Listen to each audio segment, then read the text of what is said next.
Check it out.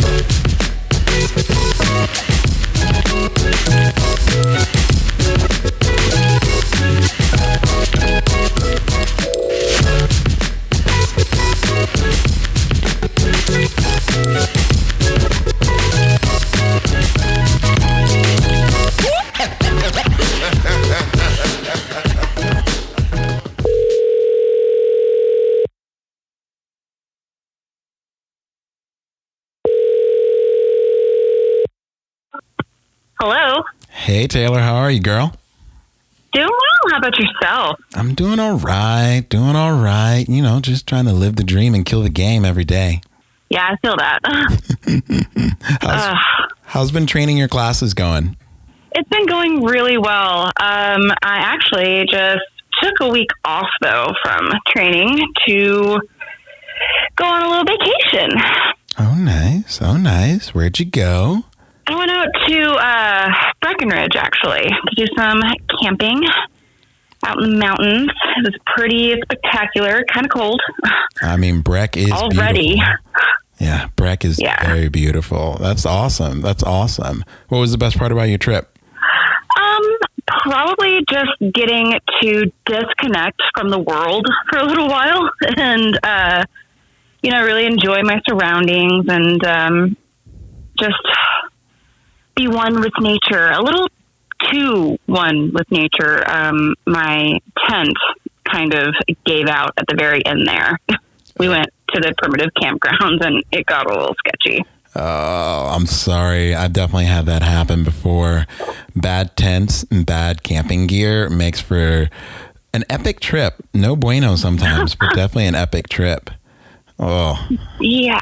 And it was good timing because it was there at the very end, but I'm definitely going to have to do some replacing in some of my gear. I know you are into that kind of stuff, right? Like, do you have any recommendations? Yeah, so I'm a big fan of Nemo. They kind of came on the scene a little while ago, and they've been around for a while, but their tents are awesome. And it's funny enough, the owner of the company had an experience much like you, and it just failed him, and he was infuriated with it. And then he set out to create amazing products. And if you're going to be doing like a lot of backpacking, they make an Aurora that is really good. But I would definitely check them out. And if you decide to purchase anything from them, if you use the promo code Sends and Suffers 20, you get 20% off. You help the podcast. Okay. I'm sold. I'm definitely checking this out. All right. Well, hey, I look forward to seeing you in the gym later on this week, and I'm still excited. I'm going to try to catch one of your fitness classes, but I got to jump off here. But it's good catching up with you, and I look forward to seeing you soon. Sounds great. I'll see you later. Friends and enemies, lovers and haters, welcome to Sends and Suffers podcast. I am your host, Mario Stanley. If you haven't already, please follow, like, and subscribe to Sends and Suffers podcast. Every bit counts, and we would love to hear from you. So take a moment to leave a comment. These go a long way and help others know what they're getting into and how good this show is. If this is one of your favorite podcasts, consider becoming a Patreon. For as little as $5 a month, you are investing in Sends and Suffers podcast, and it's like buying your boy a taco, hanging out, and getting to know the good that is coming your way. Monthly recaps, early show releases, and all the other cool things that we do. Thank you so much for listening to Sends and Suffers podcasts. Today's guest is Andy Chasteen, the man, the myth, and the legend. And if you have ever climbed in the lower 48, you know of Horseshoe Hell. What am I talking about? If you are involved in the world of rock climbing and you love all things rock climbing, Horseshoe Hell is an international event. And this is the man who started it all. From gravel riding to climbing, he does it all in the state of Arkansas. And in my opinion, he's the dude of Arkansas. But without further ado, I give you my friend and homie, Andy Chasteen. Enjoy the show.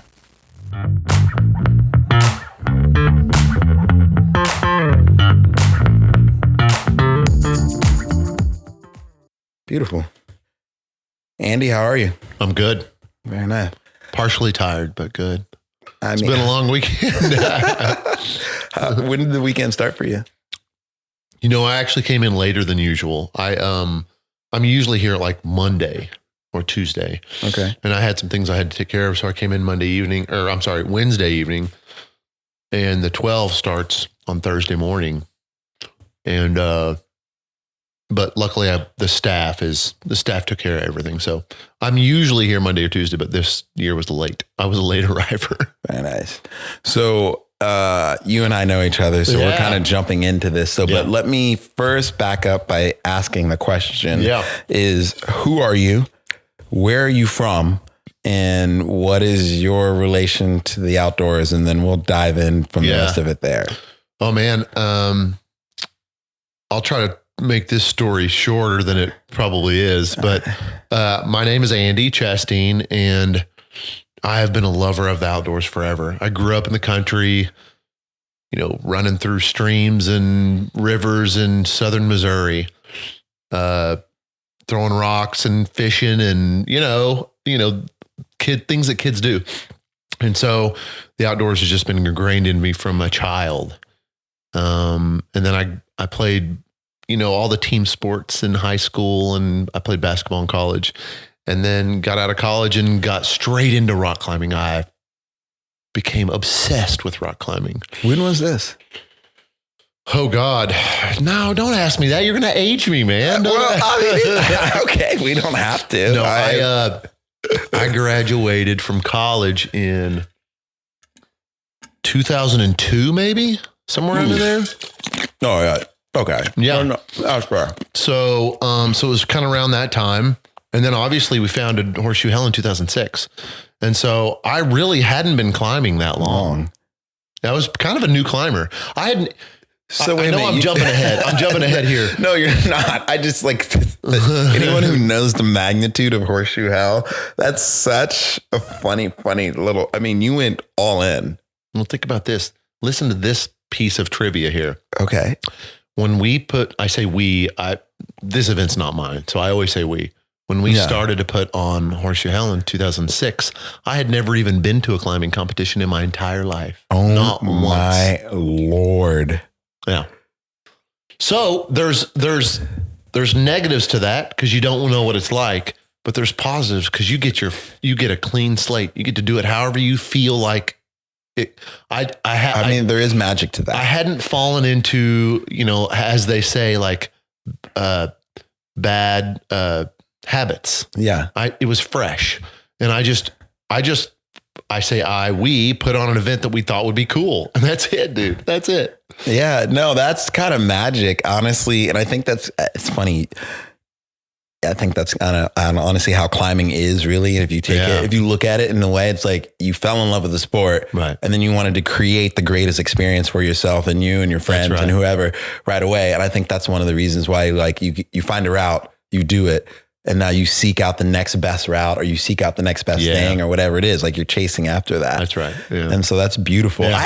I knew it started with just like a group of you guys just kind of hanging out. Yeah, that was it. It was kind of like, just like, hey, let's just meet up and do this thing. And now it's turned into this monster. So how many years has Horseshoe Hell been a thing? But before we get into that, I'm not going to assume everyone listening to this podcast knows what Horseshoe Hell is. Yeah, so can you take a moment to explain, like, what is this unique phenomenon that exists nowhere else in the world? Because this event there's nowhere else in the world, I think, that has an event like this. Yeah. I like to call it a festival, but I think more than anything, Horseshoe Hell is a community of people, really. But into the details of it, Horseshoe Hell is like a 5-day event in Northwest Arkansas at Horseshoe Canyon Ranch. And there's parties, we feed you a couple times, we show films, we have a bouldering party, and then, oh, by the way, there's a couple of competitions thrown in, right? Yeah. And so there's a 24-hour, competition where you climb for 24 hours straight to see how many routes you can climb on lead, clean. And then there's also a 12-hour competition that starts the day before. And so the 12-hour event was really, I'm guessing here, maybe we came up with the 12-hour event maybe like 5 or 6 years in. Mm-hmm. So we didn't start with the 12-hour event. We just started with a 24-hour event. And so it really is this coming together of people in this canyon for 5 days of, I like to tell people you can do whatever you want as long as you're kind to everybody else. Like it's very much a community minded family, or you could also call it a cult. Yeah. That's awesome. Being in Arkansas. I could go further. Obviously there's much more to it, but it is you come here for a good time. It's a place you can, if you can't be yourself anywhere else in the world, you can be yourself here. And I think that's like,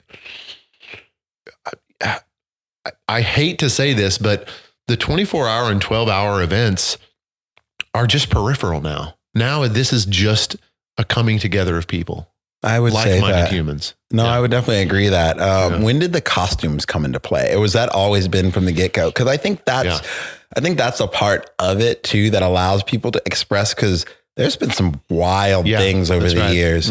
And I do think that is like, I think you're right. Like Horseshoe Hell honestly has nothing to do with the climbing.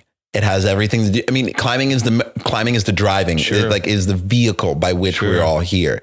But like, you hear more friendships, more relationships, people just of wide varieties, just coming together, climbing. Like This is like, I guess this is like, I forget what the term it is in like networking, but there's like a node. And I feel like you coming here consistently, this is the deepest that I've ever been.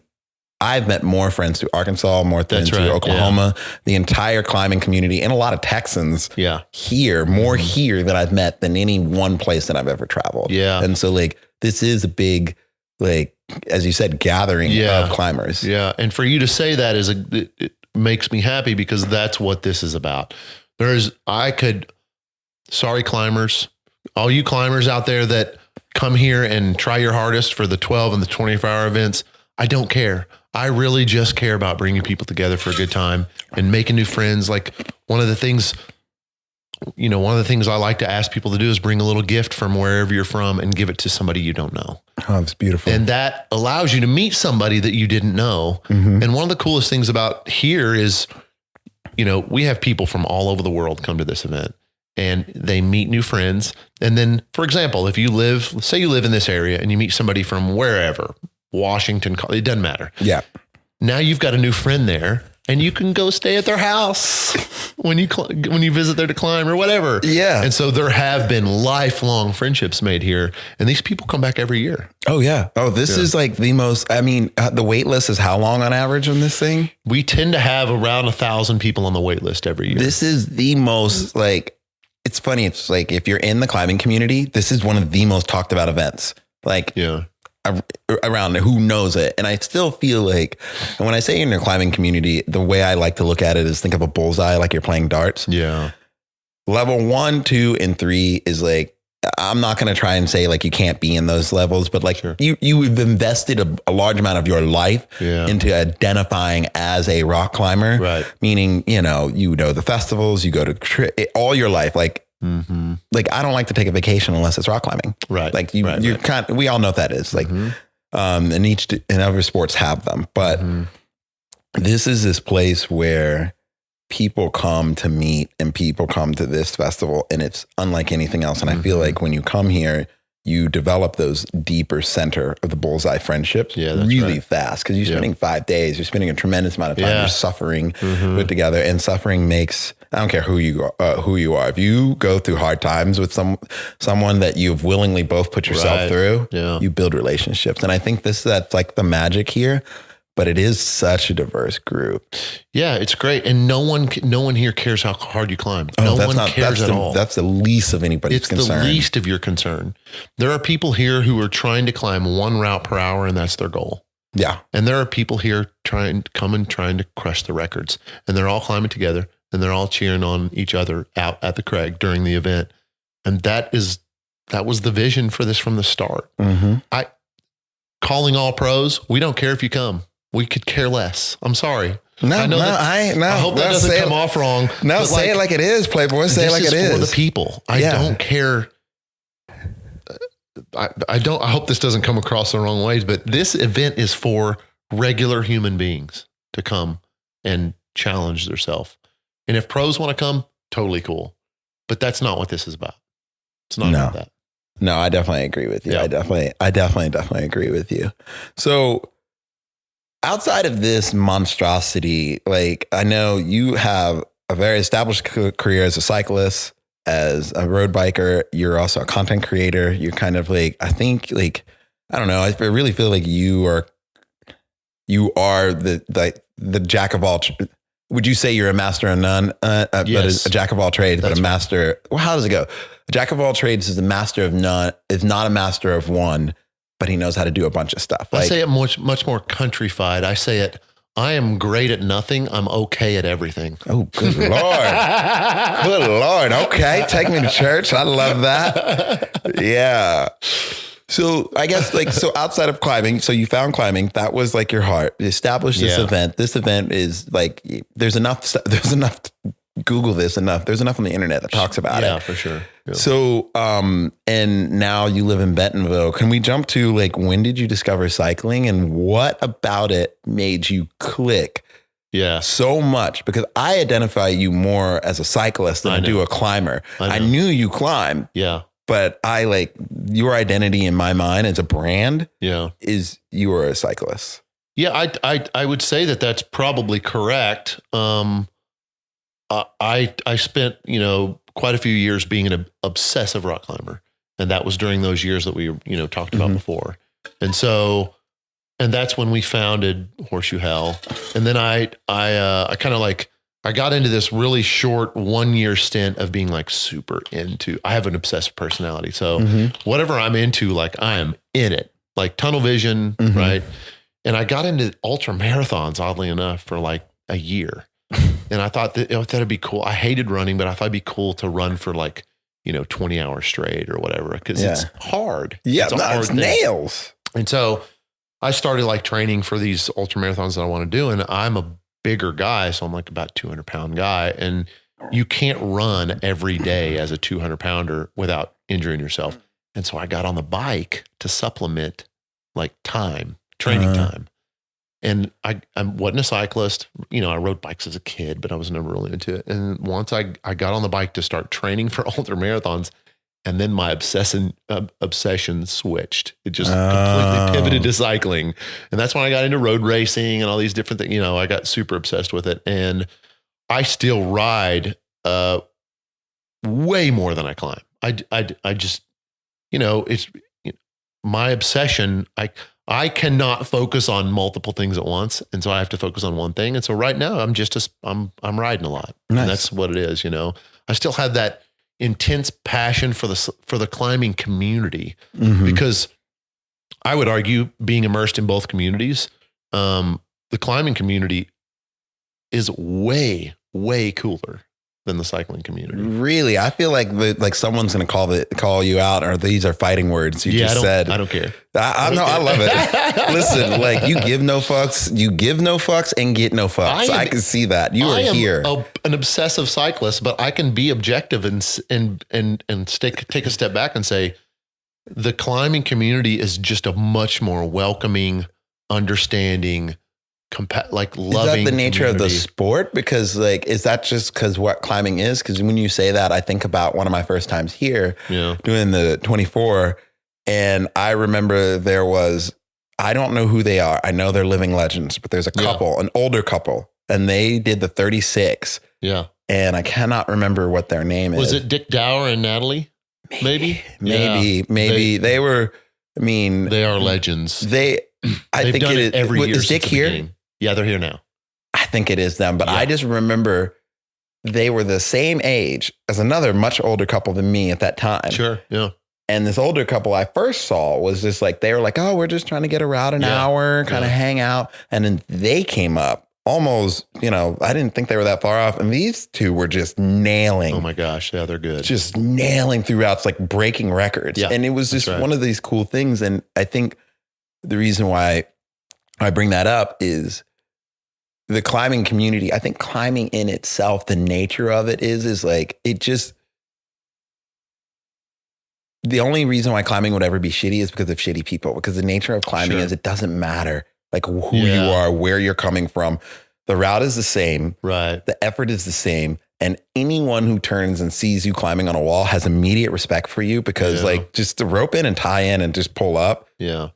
It's a lot. Yeah. And so I definitely see that. Like, that's why I think the climbing community is so welcome. So what's the difference between this and the cycling community? I'm not trying to talk shit on cycling here, but for sure. this is a world I know nothing of. Yep. And I've talked to you about some ideas that I have. And there's a few ideas I'd like to like spitball off your head here on this episode. But, like cycling is something I'm interested in, but I just do like urban riding. Sure, so what's the difference in the community? I'm kind of ranting. I think this is my guess, just being immersed in both of them.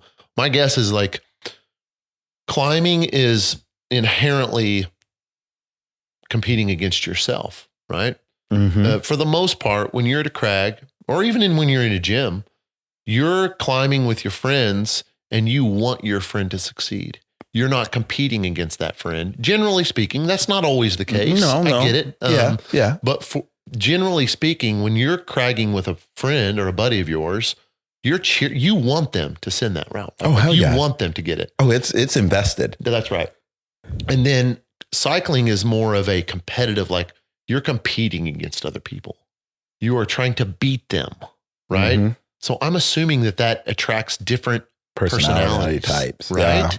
It is inherent in those two different sports that they attract different personalities. Again, that's not always the case, but I'm saying generally speaking. And so that would be, so you get these really type A personalities that are highly competitive in cycling and they just want to beat each other up, right? In climbing, you're cheering for those people that you're climbing with. Yeah. So I think that's the difference. No, I would say that's it. That's the most obvious difference. Is there any crossovers where you see like climbing culture and climbing community and cycling community meet? Like, are there any points where they intersect and they're much the same? Love, appreciation for the outdoors, doing things hard, doing things that are very difficult. Those would be kind of crossovers that I see personally. And I think that you find, generally speaking, the cycling community is great. It's better than a lot of other type of communities out there. But I'm comparing when you're comparing these two together, you just find a more community-minded people in climbing than you do in cycling. Once again. Yeah. And the sports are different inherently. Yeah. Like we are acknowledging that they're drawing two very different types of people. But oftentimes you do find crossover. Like I know a lot of rock climbers that ride and vice versa. I find it I find riding more therapeutic. I mean, that's just for me. And I've always done it. Like my favorite thing is just to like ride around downtown Dallas early in the morning. Like, I'm kind of just turning, going wherever. People are like, well, do you have a plan? I'm like, nope, I'm just going to turn on this street. I'm just going to go here and I like it. It's more of an exploration. I think that's why, like, that's the thing that has always drawn me to like riding a bike. It's just like, it's a vehicle that I'm driving and I can just go wherever I want to go. It reminds me of being a kid. It does. When I used to get on my bike, I know we might be a little bit different generation than some people. Like I'm old enough to where like when I was a kid, I just got set free to go ride my bike wherever I wanted to as a kid. My rule, my dad was like, the street lights come on. You need to be home. If not, I want a phone call from a payphone every hour on the hour. Yeah. So I would have to take enough change. If I knew I was going to be out, I had to take enough change in my pocket so I could make a call on the hour every hour because my dad would beat my ass. If he had to stay up, like worrying about me, like if I woke him up, because I could like call like maybe like the fifth call, he'd be like, all right, he's fine. Oh, like don't call anymore. Just come home whenever you're ready. Yeah. But if he had to stay up worrying about me, you're in trouble. Oh Lord. I just remember walking into the house and my father would just look at me. I'm like, okay. Like I'm about to get it. But yeah, I don't think those days don't exist anymore, but I do know what you mean. Like just getting set free. I'll never forget. I moved into a different neighborhood and I would just turn on all these little streets and these little alleyways and just be exploring. Yeah. And I think that's like, and you're doing it now and as an adult, but it makes you feel like a kid. It does. Yeah. It's beautiful. That's what I like about it a lot. Is there anything else you do that like outside of cycling that makes you feel like a kid? I mean, I feel like a kid every day because in my work, I only choose to do things that I love. I don't care how much money they make. I could care less. I would prefer to be happy in my life. And so everything I do for work, I would do for free, which makes me feel like a kid. That makes and those sense. are rules I made for myself a long time ago, not caring about how much money I made, just doing the things I love. That's no fair. matter what. No That's matter fair. what. I can support that. And that's made for some difficult times because, very thin money times, but it's made for a happy life. How have you set yourself up to support that life? Because not everybody can do that. Sure. Not everybody can just because I know you live in your van part-time. Sure. When you're working. Yeah. Do you, I don't know, but how, what are the things, I guess, early on as you started to do this were were there key three, a few big things where you're like, okay, if I want to keep this lifestyle and I want to be able to work for happiness, not have to chase dollars. What was something that you would say that you had to do early? Well, that's a pretty dang good question. One thing I did is was be okay with not having very much money. Yeah, that's hard. Being, living paycheck to paycheck and, sometimes having a few months there, where you don't know if you're going to be able to make those bills or whatever. I've been there. I was okay with that. And I also have a personality where I don't thrive on stability. I thrive on fun and happiness. And I understand that doesn't work for some people. I get that, but I'm just, I don't think that I have three things that I just stayed the course. Okay.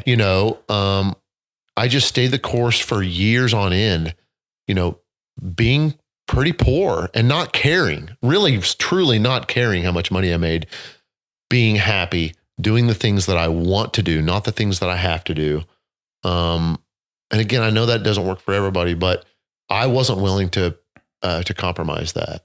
No matter what. And it took some time. I'm not a young chicken anymore, but I have built up to a point where now I don't worry about money as much, but I've stayed that course. Yeah. And I think, I think the big thing with you, especially in the South, is you've also built a brand kind of around you. I think you really do that. I would say this from what I know is if I hear of a project that you're involved in, I know it's going to be two things. It's going to be good and it's going to be impactful because I don't see you connecting yourself to anything unless it has those values, and it's and you're also, I guess, it's I don't want to use the word cheap. It's going to be accessible. I think that's really what it is. So it's going to be accessible. It's going to be good and it's going to be deep. Well, that's extremely important to me. That goes back to, I won't touch anything if I'm not passionate about it because it will suck. Yeah. If I'm not passionate about what I'm doing, my work will be terrible. It won't work. And so I've grown and I've had to gain that confidence to be able to say, no, I'm not passionate about that. That might make some money, but I won't like it. So how's that going to fulfill my life? Right. Was there ever a moment or a job you can remember that you just turned down because it was that was a shit ton of money? But you were really having that feeling?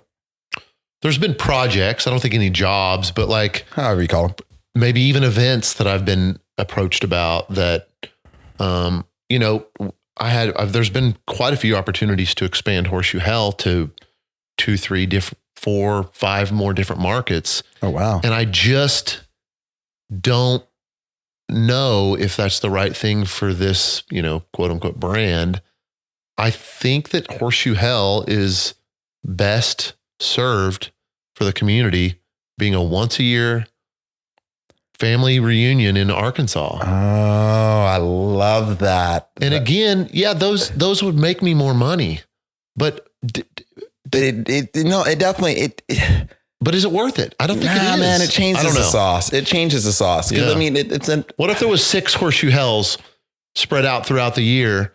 This one wouldn't be as special, would it? No, it would cheapen it. I'm asking a real question. I don't know. No, I'm answering your question. Yeah. I think it would cheapen it. Right, I think you would definitely cheapen it because it is such a big deal here. And I guess if you volunteer, do you get an opportunity to climb in it next year? Yeah, you do. But it's even hard to get a volunteer spot. But my point is like you're making avenues for it. It's not like you cannot, like, once again, like that's the beauty of this event. It's like, it's not too expensive. Yeah. It's extremely accessible. Yeah. The biggest investment you have to make in order to do Horseshoe Tell is yourself. That's right. You need like if you're someone who's a Gumby, first day in the rock climbing gym, and you want to do Horseshoe Hell, all you really need is a willing partner. Yeah. A lot of patience, invest in your own camping, climbing, everything you need to make yourself survive outdoors. Yeah. And you can come here with barely any experience. Yeah. You will have more experience than most people by the time you leave. That's right. That's right. Yeah, for sure. Yeah. And so I think that, like I can definitely see that. But to answer your question, I think it would cheapen the event. I think it would, like 5 or 6 of them would definitely, like that many, it would take away from it. There's a real cool story I tell people sometimes that really kind of guided the trajectory of this event.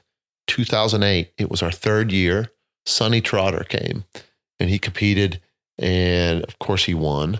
And after the event, I was like, hey man, I really want to grow this thing and like make it like the biggest, best event in the world. I was like, what do you think about like bringing all these pros in and doing like pro payouts and getting all these sponsors and blah, blah. And he was like, dude, if you do that, you will ruin this thing. And I was like, what? I was so taken aback. He was like, this thing is special because it feels real. And he was like, in my opinion, you should never do that. And it made me step back and think, okay, what is this event really about? Do I really want it to be in all the magazines and, the focus on the pros and payouts and whatever? No. Or do I really want to just bring people together for a good time for 5 days? Man, this is the best hang since this is the best hang ever. I know. Wow, that's powerful. So his advice changed the trajectory of this event because I had been thinking of going in this other direction. Yeah. So I really do credit Sonny for saying, dude, that's the wrong path. Yeah. Yeah, that was some quick wisdom dropped real quick. I know. And once that decision was made, I'm a very stubborn person. I haven't changed. The ethos of this event is this event costs $110 to compete in for a 5-day festival. We feed you however many times. We show you a film. We got after parties. We got free beer. We got free food. There's $200 worth of swag you get in your bag.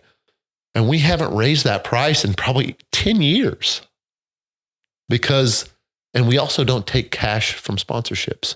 If a company comes in, I will not name this company, but there was a company probably 10 or 15 years ago that came in and wanted to give a ton of cash for a big company that wanted to come in, give a ton of cash for title sponsorship. And I said, no, because the second, this is my accountability. Yeah. The second money becomes a part of this event for me is the second I start making decisions based upon money. Oh, yeah. Yeah. Yeah. And then those decisions aren't based upon the good of the event or the good of the people coming or whatever. No. It's based upon money. And so this event is not about making money. It's just about, right now I make plenty of money in my day job. I don't need the money from this. And so that is the ethos of the event. We have never taken cash from a sponsor ever. Wow. In 17 years. And it costs $100. If you just want to come and hang for the weekend and not compete, it's $45. That's it. Yeah. See, for 5 days. Yeah. I mean, for once again, like this event is kind of unreal. Yeah, I could see that. Like, cause I agree with you because you would start making decisions based on revenue, not based on what the community needs. Cause I imagine now when you're making these decisions, you're like, well, as long as people think it's rad, that's right, then let's do it. But if it's not going to be fun, then let's have nothing to do with it. And I think that's what makes this special.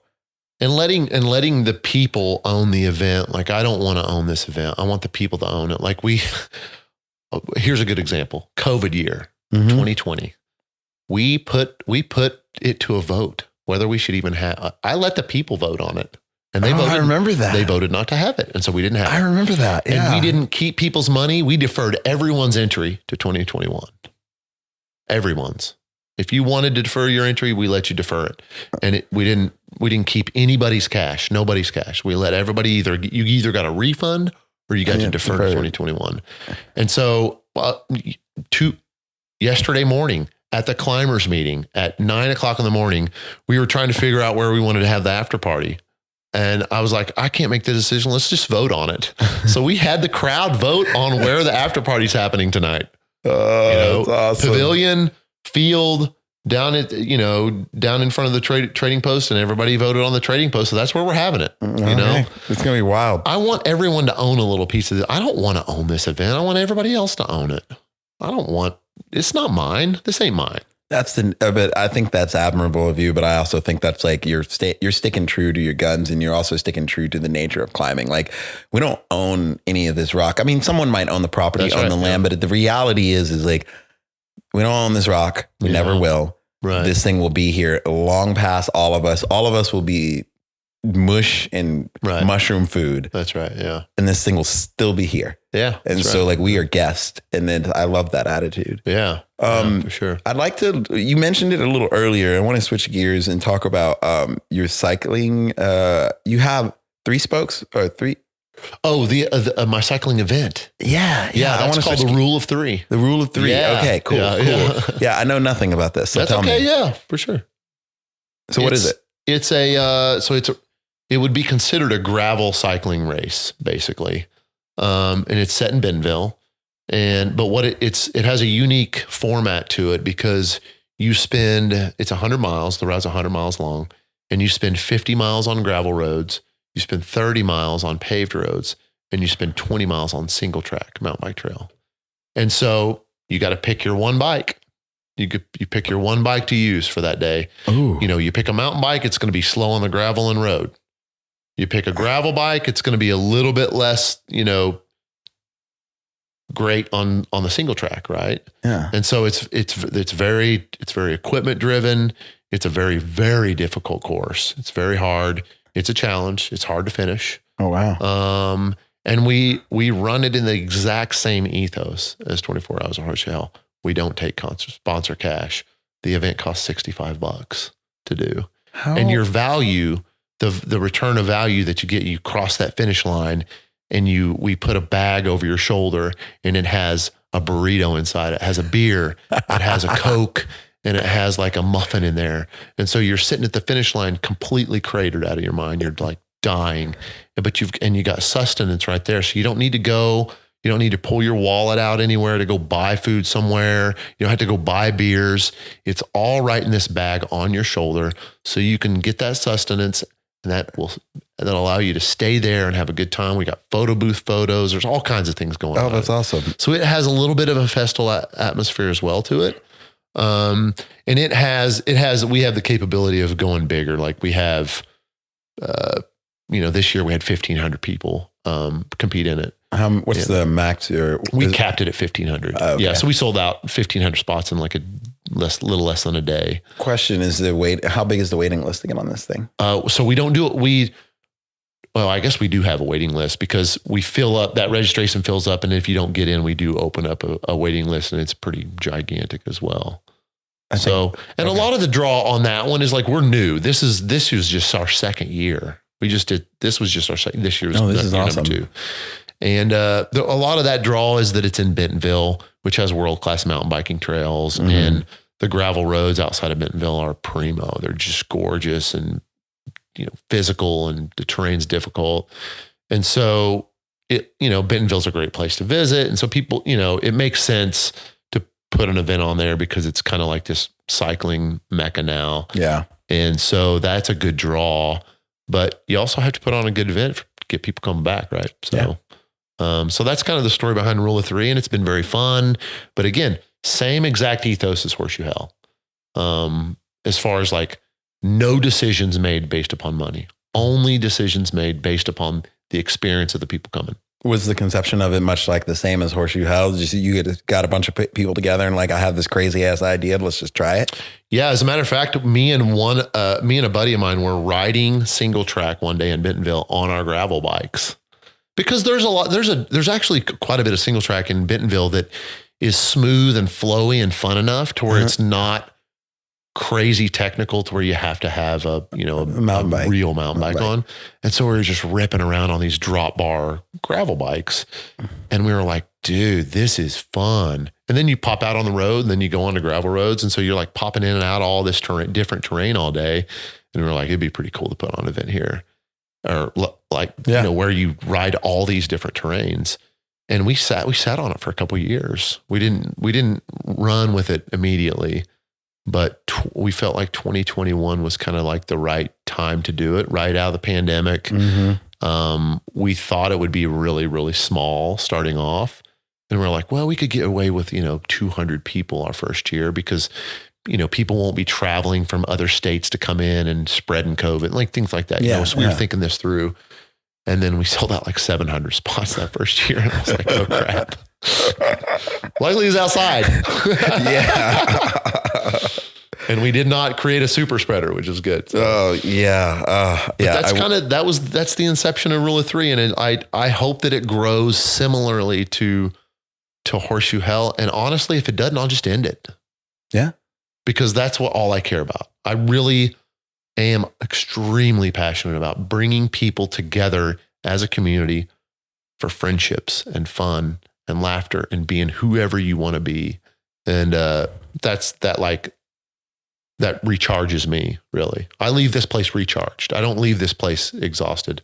Well, partially because I don't have to do as much work anymore. But I leave this place recharged in this is like my annual recharging of faith in humanity. You look very chicish right now, like this fucking full linen onesie, walking around, just fucking Godfather mode. Yeah. Dude, this is awesome. It's funny you say that because I would always do this event, and then this event kicks off like the tail end of climbing in Red Rocks before the rainy season comes in. Yeah. So historically, I would always do the 24, and then I would be in the mindset to go to Vegas to try to do, this was the year that I was trying to finish. I had, I think 9 routes that I wanted to do in Vegas, and I wanted to do them in a week. Will and I did, I think we did everything but one. We did 8 routes in a week. And so we did like Frogland, Father Time. We did Epinephrine, Rock Warrior, Prince of Darkness, Texas Hold'em. Yeah. I believe, I cannot remember the other 2. I'll remember them later. It's a big week. But yeah, it was a big week. But the thing is like, it would only work. Like for me, I would just be in such the mindset because we tried doing it other times of the year. Yeah. And I'd be like, okay, cool. But I didn't like have the mental fortitude, but I felt like doing this right after that and then going out, like, I just did this for 24 hours. It doesn't freaking matter. Like I'm like, my brain is sharp and I'm ready to go at it. And I've always used this as a springboard. So it's cool to hear that you say this recharges you, because this always like stoke the fire of my joy for climbing. Yeah. And I would want to climb more. I mean, granted, I was wrecked as everyone is wrecked for like a week or 2 after this. Yeah. Yeah. But this definitely stokes the fire to just like go climbing and help people climb. Yeah. So yeah, I like that. That makes me happy because that's all we do it for. Yeah. Yeah. So outside of like running these events and that's it. If, I know you work as a are you a full-time marketing agency? Are you like, you're a one-man show? Like that's the thing. It's like, I think is so unique about you. It's like, I feel like you could message me like, dude, I'm like, I have this opportunity. I'm in Saigon. And like, you were that person. Or I'd like, of course you are. Of course you're in some random part of the world. I'm very much a people person. I was born with an outgoing personality. It didn't cultivate. It's just who I am. Mm-hmm. And I love being around people. I love talking to people of all different types. Mm-hmm. I don't care who you are. Mm-hmm. And I think that, so I don't know, maybe that lends itself well to what I do, but I don't know what I do. I do all kinds of stuff. I'm a photographer. I'm a, marketing guy. I help brands with their public image, essentially, like, brand ABC. How do we want our audience to perceive us? Are we a high-end brand? Or are we affordable brand? So I help people with strategy in those realms. And then I help people with outdoor recreation projects. I do a crazy amount of different things. And I like that because I get bored with things. So I need to be doing different things at all times. And I work for myself. I have my own brand. I have my own company that I'm self-employed. And I have two employees that help me with some of the work when I'm a little too overbooked, I guess. Yep. And I'm very, very busy, but I love none of it feels like work. Oh, I get that. None of it. And I encourage people all the time to live that life, no matter, no one's on their deathbed at 80, 90 years old, wishing, I wish I would have worked more. I wish I would have made more money. No, I wish I would have had more experiences. I wish I would have made more things that make me happy, I wish I would have done more things that make me happy. I wish I would have done more things in life that would have fulfilled me instead of put more money in my bank account, Yeah. And so I'm so stubborn. I'm only willing to do things that I'm passionate about. I'm just not willing to, I don't care how much money it makes. It doesn't matter. I know way too many very wealthy people who are extremely unhappy, and I don't want to be that. I'm sorry. I just don't. Yeah, no. Yeah, man, no, I'm with you on that one. It's one of the things that's like, people have asked me like, why haven't you ever stopped coaching or quitting? And I like quit coaching and like just move on to something else. Or like chase all these ambitions and dreams. Yeah. And if you spend 10 minutes with me coaching, you realize kids are the coolest things since sliced bread. Yeah. And just watching them go from 7-year-olds, 6-year-olds to the point now where like I have kids that I coach that have reached out to me that are like, I'm getting ready to start a family. Are you still coaching? Yeah. And these, like, it's just watching someone go through this growth process. I can't imagine doing anything else because it brings me, whether you're a kid, whether you're an adult, but like just watching you go through your growth process and becoming better at what you do and the joy that it brings you is worth its weight in gold. Yeah. And it's like, the happiest place I am is belaying someone or spotting someone. And it's just like watching them and helping them get there. Yeah. Is single-handedly the most beautiful thing in the world. And you're doing for a job what you would do for free if you could. Yeah. Oh, I would teach people how to rock climb for free all day. Yeah. And I've definitely done it for free before. I just had to, at one point I realized I needed to start eating more food. Yeah. I've shot lots of photos for free to get to the point where I'm now. Yeah. I think that's a part of it too. I think I've definitely heard that for like, I do a little bit of film and production. Yeah, you do. Yeah. And, I have done more films for free and shot more things for free than I have ever done that I've gotten paid for. However, that allows me the opportunity and has got me in the doors that I've been in. And I think you build your portfolio, you build your work, people get to see it. And then the next thing you know, it's taken off, you know? And sometimes it takes a while. It took me a long time. And I actually came to a point where I realized that I couldn't just take photos for a living. I had to mix other things in. Why? I just wasn't making enough money. Okay. And so I wasn't making enough just shooting photos. And so I was like, oh, what if I shot photos and maybe built websites for people with those photos? So I went that route, and then I would shoot photos for brands and then run their social media with those photos. And so I was like, okay, how can I continue to do the things that I love, but also make a little bit more money and build my whatever business? And so it took me forever, dude. Yeah. I mean, I think it took forever. Yeah. I don't think anything comes fast. And I think that's the reality of like the curse of the internet and the curse of social media. Instant gratification. People, Instagram, instant gratification. That's right. Yeah. Like people think it's supposed to be happening. And it's like, it's like, I think about, I don't know. This is just me. And I think about this. I think about, like, I talked to my dad about like when he was my age and what was he doing. And it's like, granted, the world was a different place back then. Like he was like, I was trying to have a family. I was trying to do all this and like that. And like, but then we start getting into it and you start getting about the opportunities, the things that are available to you then in comparison to now. And I think the reality is people have still been chasing their dreams. Just maybe the puzzles have moved around. People are having families later and sooner or whatever. But as you said, like most people are still trying to chase after something that brings them a ton of joy. Right. And I think just the world now, we just see it all the time right in our faces. And they're like, well, I should be here now. And it's like, no, you should not. Like if you have That's right. this, and I guess this is very true for climbing. And I'll say this for me, the moment I'm climbing a route, especially a big route, if I'm like, I should already be there, that's the moment when I'm like, okay, like I'm climbing under the wrong pretense. Right. I'm climbing under ego and insecurity. And this is where I start. Yep. This is where you start tangling with the devil. That's true. And so I think that's like a beautiful thing to, like you saying, like, it's taken a while.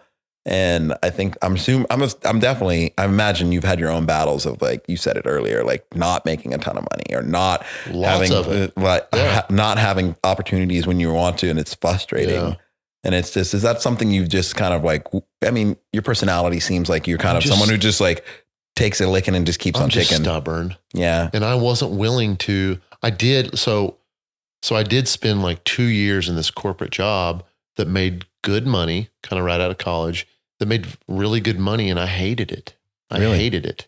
And that taught me a lesson that I've lived by since then, that stay the course.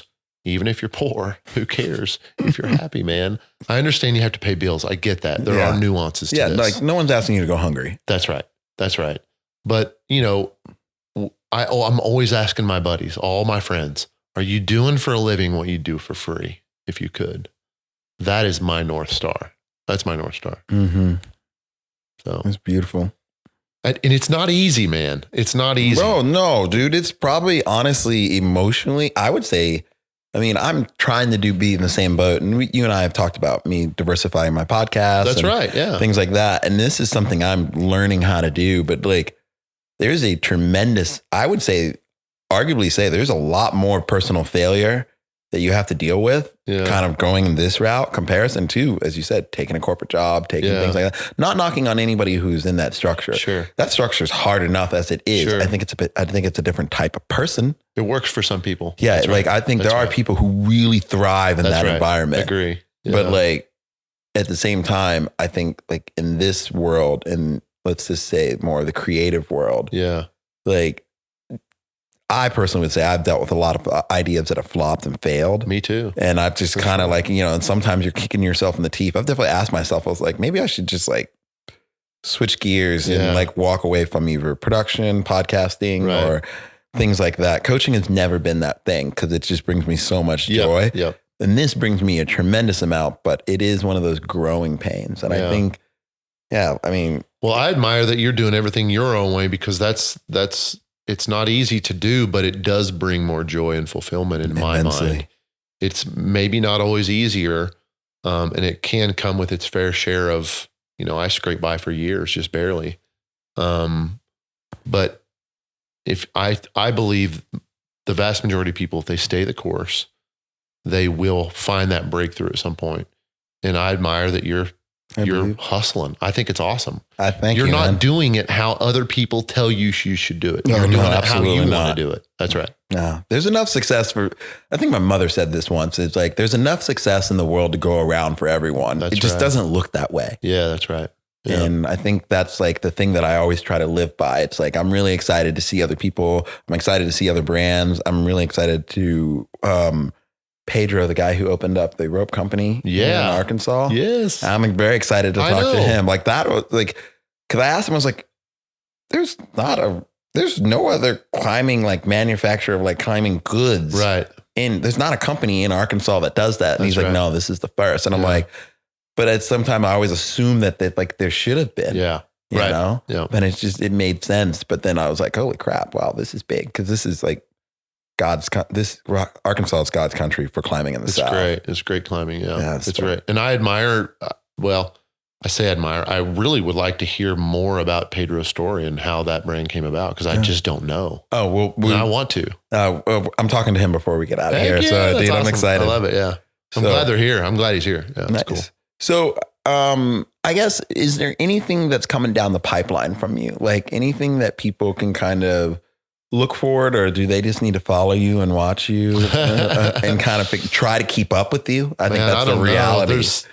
I'm working on a lot of, shall we say, recreational projects in Arkansas, I guess. Okay. So basically making outdoor recreation in this state, specifically, or at least right now, Northwest Arkansas, but eventually spreading that to the entire state, but making outdoor recreational more accessible to more people. Nice. And more world class. And so I'm working on a lot of projects in that regard. So that's going to be super fun. I love that.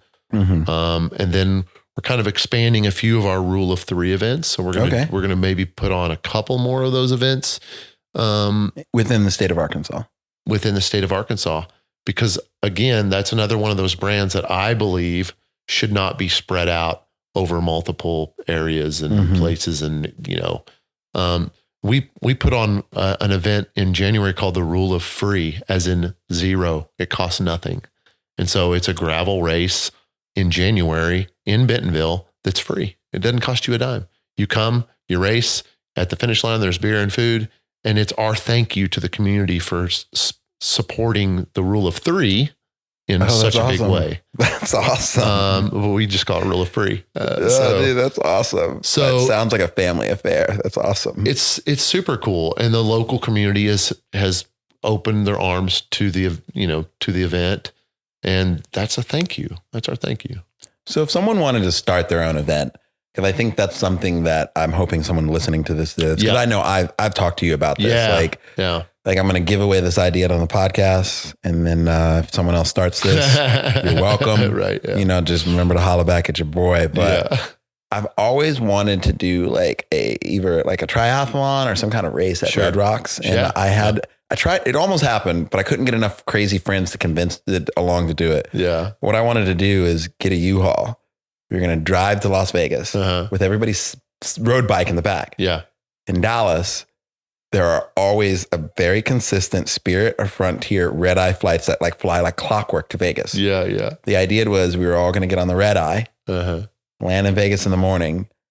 The truck pulls up and someone just throws your bike out to you. That's amazing. The ride from the airport to Red Rocks was, I think it's 60, 70 miles. Yeah. And there is a road, you can road bike the whole thing. Yeah. Yeah. And we wanted to then jump off, get into the loop, run off. You have to do a climb. Yeah. And it's there's a bunch of them to choose from, and you just get your little scorecard check. Yeah. And then you come back into Red Rocks Canyon because all the climbs would be in Juniper Canyon. Yeah. Or in the other side, the loop is a half marathon. Yeah.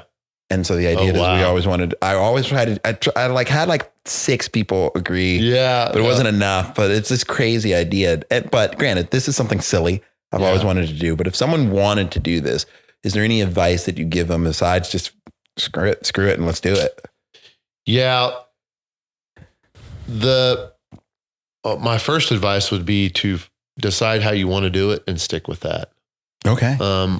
I've always been a true believer in don't worry about how other people are doing things.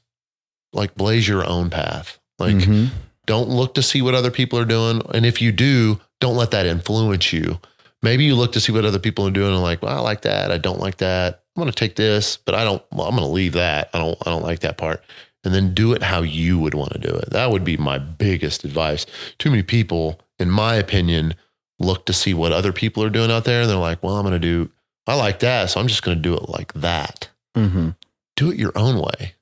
And then I would also argue that don't make your North Star money. I know that that's antithetical to how we're taught in society, but make your North Star the experience for the people. If you do it right, I'm sure money will eventually follow. Yeah. But I wouldn't make that your North Star, because then you start making those decisions based on money. And I just don't think that's sustainable. And that's antithetical to what we're told in society. Yeah, no, it is. It definitely is. But I think I agree with you. It is not sustainable because you're always chasing money. And if that's the idea in my mind, if you're always chasing a dollar, someone is going to have something else. If you're chasing a dollar, that dollar belongs to someone that's giving it to you. Yeah. And that person might no longer find what you're doing interesting. Yeah. So then that dollar is going somewhere else. Yeah. But if you're chasing the experience, well, then there are plenty of people who want that experience. Right. There will always be more people wanting to pay for an experience or wanting to be involved in an experience. But if you are trying to get money out of people, then you're no longer in the driver's seat. Yeah. You're doing whatever they say. But if you keep your idea based on your experience, it sounds like to me, like you're selling someone like you're always in the driver's seat at that point in time. Yeah. It doesn't matter anymore. You take that equation out. It's the biggest thing that I think a lot of people, I agree with you, would get hung up on. That's one of the reasons why I don't take cash from companies, because then they get to tell me what to do. And I don't like being told what to do. That's fair. And dude, I am not an event promoter. I do not call myself an event promoter. I just want to bring people together for a good time. That's it. Yeah. That's it. Let's hang. That's it. So, I don't have a ton of advice because I'm really not that great at this. And I'm being very honest, Horseshoe Hell has become what it is. Honestly, not because of me. It's really because of the people that come and contribute out of the kindness of their hearts to make the event better, and the staff. The staff does all the work. You've seen me this weekend. What have I done? Oh, nothing. I've done nothing. I've been drinking mezcal and whiskey with you. Dude, they do everything and they own it. They love it. They're fulfilled by it. The staff here is the only reason why the Horseshoe Hell staff that put this event on, Daniel and his crew, they are the only reason why this thing is still going. That's it. They're the only reason, not me. So surround yourself by really good people. Yeah, no, dude, you are who you stand with. That is the truth. You are who you stand with. And I've just gotten lucky to have these people kill it. They're unbelievable what they do. So I'm telling you, if it wasn't for them, we wouldn't be sitting here right now. We just wouldn't be.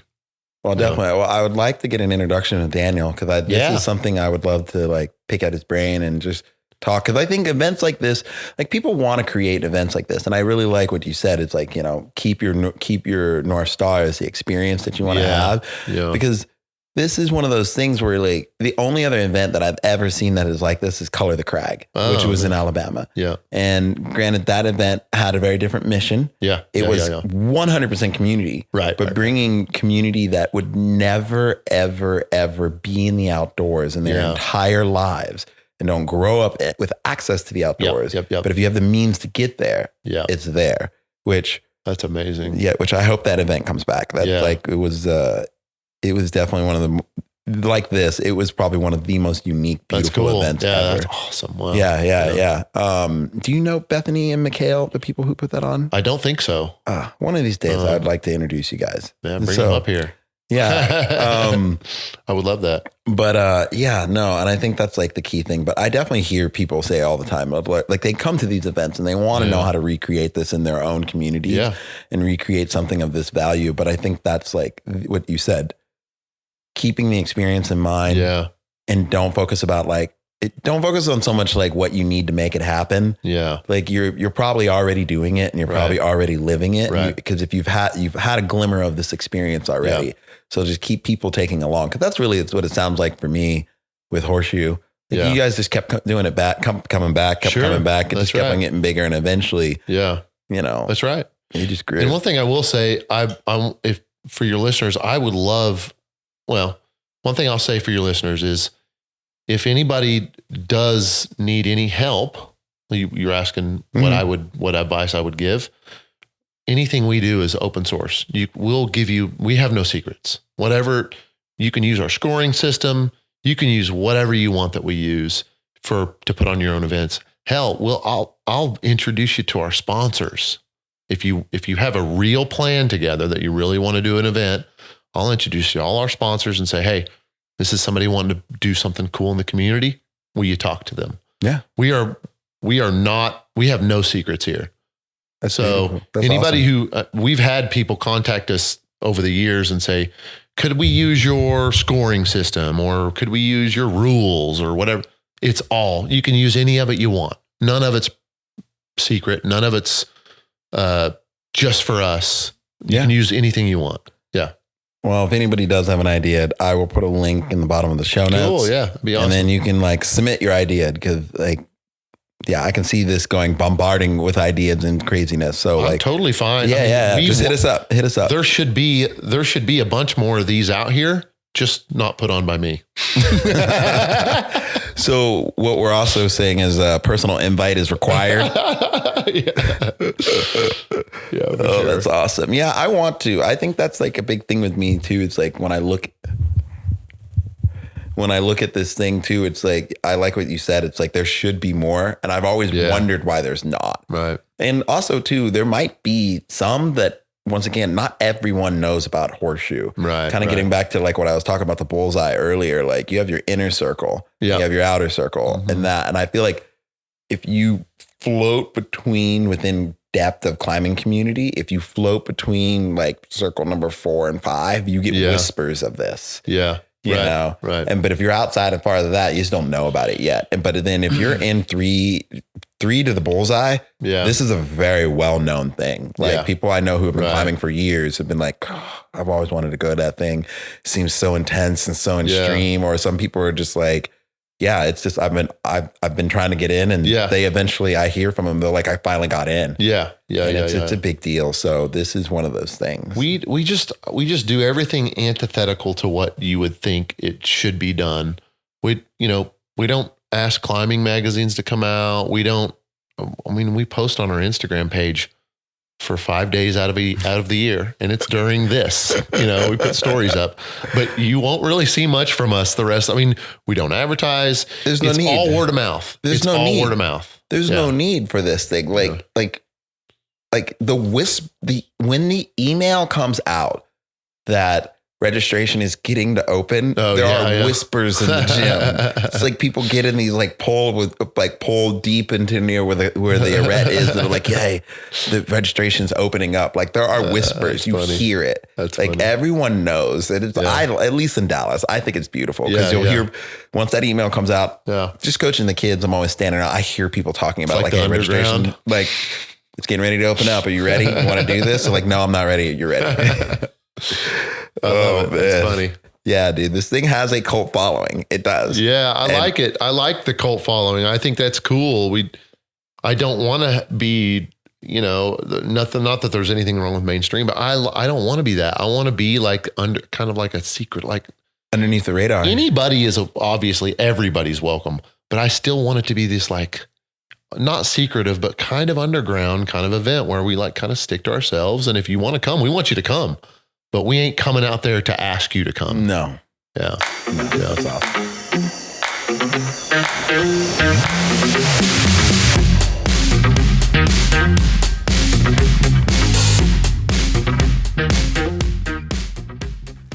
I hope you enjoyed this conversation with Andy Chasteen, a man that I admire and I look up to because he had a vision and he brought it into this world.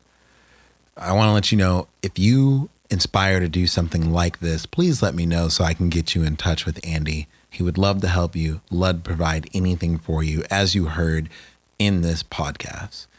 And remember, if you love Sends and Suffers and you love everything that we're bringing, please take a moment to leave a comment, like the podcast, share it with your friends.